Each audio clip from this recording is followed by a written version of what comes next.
বক্তব্যত আগুৱাই গৈছে। যি কি নহওক, এই সাম্প্ৰতিক সময়ত গাঁৱৰ বা চহৰৰ নামঘৰসমূহত বা পথাৰত ৰাস উদযাপিত কৰা দেখা গৈছে। এই ক্ষেত্ৰত ৰাসৰ আলোড়ন সৃষ্টি হৈছে। সেয়ে ৰাইজৰ বিপুল সঁহাৰি লাভ কৰিবলৈ সক্ষম হৈছে। এইখিনিত এটা কথা উনুকিয়াই নথলে থাকি যাব যেন অনুভৱ কৰিছো।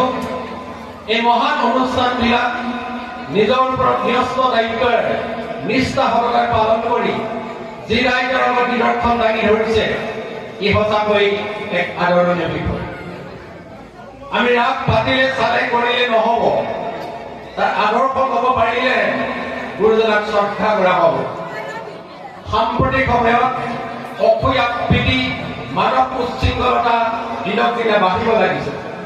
ইয়াক প্ৰতিহিত কৰিবলৈ গুৰুজনাৰ আদৰ্শ প্ৰত্যেকেই হৃদয়ত স্থাপন কৰি এক বাতৰূপত প্ৰকাশ কৰিলে নিশ্চয় সমাজৰ বাবে, দেশৰ বাবে শান্তিৰ দ্বাৰা হ'ব।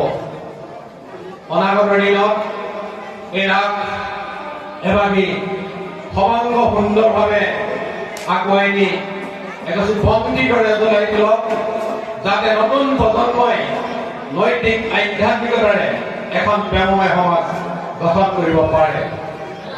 আৰু আজি যিসকল